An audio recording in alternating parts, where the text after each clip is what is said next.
Masih di Cerita Hati karena setiap cerita berkesan di hati. Saya jadi kayak santun gitu ya.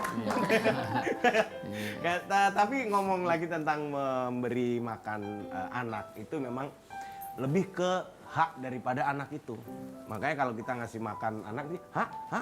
Nah, itu karena memang haknya dia. Nggak mungkin kewajiban ya? Bukan kewajiban, Kalau kewajiban. Nggak mungkin. Jadi pasti hak. Itu pengaruhnya kepada kalau sudah besar banyak anak menuntut hak tapi lupa kewajiban. Nah, makanya sebaiknya dari awal dipahamkan kewajiban. Wajib. Atau kadang-kadang hajib. Enggak juga ya? Ajib. Oke dok, kembali lagi ke pertanyaan dokter sampai ketawa. Kembali lagi ke pertanyaan tadi.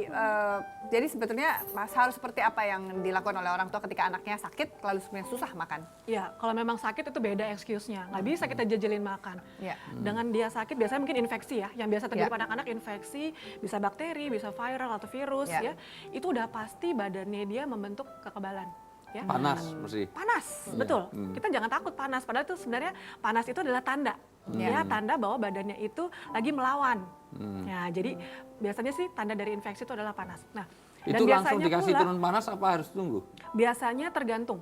Kita biasanya bisa kasih di atas 37,5 atau 38 derajat. Atau sebelum itu, tapi anak udah rewel sekali, misalnya udah cranky atau misalnya nggak bisa tidur, nggak apa-apa kita kasih. Nggak usah nunggu sampai 38 mau dikasih gitu maksudnya. Sebelum itu pun udah boleh dikasih. Nah, dan biasanya pada saat itu udah... Sorry, Dok, karena saya juga sering ngalami keponakan saya segala macam yang punya anak kecil, itu sebenarnya kalau kompres itu sebenarnya air dingin apa air panas? Air biasa aja. Air biasa ya? Ya? Air Air biasa. Justru air ledeng. Oh, air Air ledeng. ledeng biasa. Jadi Maksudnya bukan nggak air usah- es ya? Bukan. Enggak sih, Jangan saya kalau bilang es ya. kadang dia nggak nyaman. Iya. Nggak nyaman ya sebenarnya. Kalau panas itu, waduh salah selama ini saya. Nah, anak saya panas saya payungin.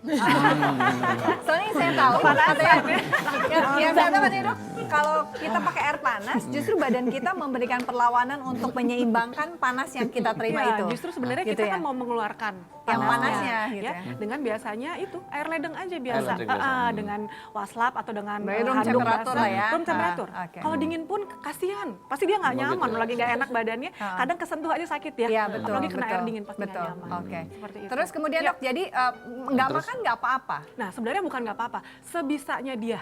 Karena kita tahu lah kondisinya biasanya lagi tuh langsung Oke, tuh tapi drop tetap harus nafsu terus makannya. aja dikasih makan gitu Iya, ya? tetap apa yang bisa masuk itu dulu. Kalau Jangan kita ideal. Kamu harus makan nasi dengan lauk pauk dengan Penuh sari itu gitu. idealnya. Kalau lagi misalnya sehat. seperti Intan nih masih kecil gitu ya, terus kemudian panas, nggak mau minum ASI, padahal itu adalah makanan utamanya. Iya. Sebenarnya kalau dalam kondisi itu kita konsul dulu ke dokter ya. Enak kita bikin anaknya kondisi nyaman dulu dia baru nyusuin. Ya jadi biasanya kita kasih obat penurun panasnya yang paling aman untuk anak biasanya paracetamol. Kita kasih paracetamol tapi sesuai dosis ya. Kita kasih udah agak nyaman, dia merasa enak badannya, baru dia akan minta. Secara nggak sadar dia pasti akan minta. Oh, Karena apa? lama-lama juga aus badan ya. butuh. Iya. Dia merasa butuh dia akan Jadi minta harus ngikutin nenek. moodnya dia pokoknya. Iya, Dok, nggak ya? bisa dipaksain. Oke. Seperti itu. Kalau Ya. kayak aku kan baru mulai MPASI dok Ya. ya. Kadang-kadang suka ngeliat kayak ada bayi atau anak mungkin pertumbuhan rambut dan gigi suka lebih lambat gitu. Kira-kira bisa di-boost nggak sih dok dari makanan? Ya sebenarnya dari dalam kandungan. Ya dalam kandungan makanya pada saat ibu hamil itu kadang dokter obginnya ada ya kita kasih berbagai multivitamin deh ya untuk peranatalnya dan juga pada saat menyusui eksklusif pun benar-benar makanan ibunya yang sangat mempengaruhi kualitas ASI. Ya dong karena bayinya kan belum makan apa-apa. Bener nggak sih ibu kalau ibu selama nyusuin nggak boleh makan pedes? Nah itu bener nggak sih dok? Ya. Es Sebenarnya gitu ya? kalau Es pedesnya ya? Air kelapa bikin bersih gitu. Ya jadi sebenarnya banyak sekali mitos-mitos yang memang banyak orang tanyakan ke saya. Jadi kalau pedas nggak langsung ASI jadi pedas ya enggak. gitu ya. Tapi kayak ibunya, misalnya gini. Oke, dokter bilang boleh pedas, akhirnya satu cobek dia habisin. Ya kan namanya orang Indonesia dibilang boleh, akhirnya Iya. over. Ya kan langsung satu habis, akhirnya apa? Ibunya nggak tahan. Ya kan perut ibunya, lambungnya nggak tahan, Jadi akhirnya diare malah misalnya. kitanya diare. Diare kan bisa 10 kali ya, bolak-balik ke kamar mandi, akhirnya apa yang ditakutin? Dehidrasi. Kondisi dehidrasi ibunya membuat pasti produksi ASI-nya menurun. Itu pasti. Nah, Tapi jadi nggak bukan directly ke kalau- ASI-nya jadi pedas. Enggak. Tapi nggak direct lah ya, kalau pedas terus ke airnya asinnya jadi pedas, asin jadi asin gitu. Cuma enggak. Jadi es asinya jadi dingin katanya. Enggak ya? ASI itu kan kalau keluar dari kita minum air es nih ya, air dingin. Masuk dulu ke saluran pencernaan, Pencernaan segala macem lah lambung, lewat. diproses untuk menjadi ASI sekian jam. Dan setiap kali kita keluarin ASI itu pasti kan sesuai suhu tubuh ya. Iya. Benernya kalau kita pompa itu kan hangat kita pegang Iya, botolnya. betul. Jadi nggak akan bayinya minum dingin terus jadi pilek. Iya, Itu iya. mitos. Iya kan suka gitu. Iya. Kamu udah banyak makan es, kamu lagi nyusuin. Nanti anak flu gitu kan. Nyamannya kita aja sebenarnya. Kalau kayak anak aku kan sekarang dia tuh, jadi anak aku alergi. Dia Alergi apa? dairy product, Oke. seafood, telur segala macam. Pokoknya aku nggak bisa makan karena begitu aku makan dia langsung Rash. merah satu badan Iya. rash. Nah tapi ntar begitu besar, maksud aku kan katanya lewat 6 bulan mungkin Betul. imunitas tubuhnya udah mulai Iya. bagus. Nah itu bisa mulai dicoba, dikasih makanan yang tadinya dia alergi Kepiting itu. gitu, kasih Nggak kepiting. bisa. Nah itu boleh nggak untuk Iya, ya itu supaya jadi nggak alergi dan makan iya, apa gitu. aja Gimana bisa. Sebenarnya mulainya, gini, Dok? yang menyebabkan alergi adalah semua jenis protein. Tadi yang Mbak Intan bilang ya kan ada susu, Telur. ada kemudian telur, itu kan semua protein. Semua kacang juga bisa Iya, menyebabkan alergi, semua. Tapi biasanya pada bayi-bayi yang kecil, maksudnya yang terutama yang baru newborn, itu lebih tinggi risiko. Karena apa? Ususnya dia tuh masih imatur, masih belum matang.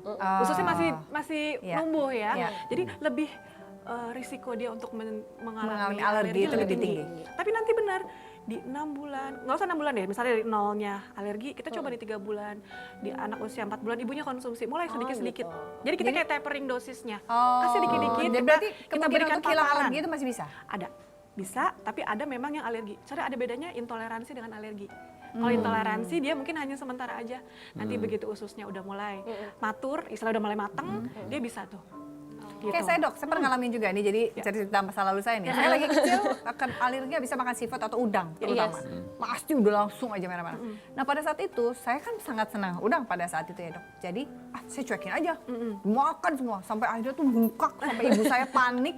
Kenapa ini kok bengkak banget sampai saya nggak bisa nafas, sesak ya dok, karena kan itu pasti alergi Iya, tuh nyesek alerginya, jadinya. betul. Ibu saya minumin kelapa hijau, minumin susu, minumin obat, pokoknya segala macam. Tapi semenjak itu, setelah kejadian yang paling maksimal itu, alhamdulillah saya bisa makan apa aja jadinya dok. Iya. Itu karena apa ya dok? Ya, jadi sebenarnya kayak badannya kita dikasih dibom terus kasarnya ya, kayak dibom terus. Tapi Jadi- hati-hati juga ya. Karena ada saya tuh alergi yang bandel, berbahaya. Kalau misalnya memang tadi kan kita sesak nafas, Sempat karena sesak apa? nafas. Sebenarnya yang ada bengkak di daerah laring. Laring itu daerah jadi dari antara kerongkongan dengan saluran nafas tuh ada klep. Ya kan? Kalau dianya bengkak, akhirnya bisa saluran nafas kita apa? Ketutup. Bisa Yang dut bahaya, ya? bisa dut. Tapi bisa nggak itu membangun resistensi? Kan. Nggak. Ada yang bisa. maksudnya. Ya jadi memang kadang kita kasih sedikit-sedikit untuk istilah sensitisasi. ada- Jadi kayak kita kasih sedikit-sedikit, tapi nggak bisa yang langsung banyak gitu. Saya Mbak. bandel saya dok, karena pengen Karena, banget dok. Berbahaya. karena ada teman anaknya itu suka masuk angin kalau kena hujan, tapi malah justru Disuruh hujan Hujan-hujan. terus. Itu kejadian, itu benar-benar kejadian. Anak saya juga gitu. Jadi dikit-dikit kalau dingin, kalau musim hujan gitu ya, Iya. mendung dikit dingin, terus kemudian anaknya hacih gitu kan. Memang dia lagi suka alergi gitu, Iya. Wi. Jadi lama-lama saya mandiin. Setiap kali hujan, suruh dia hujan-hujan. dan resisten kan? Bener, Jadi iya. resisten, ya.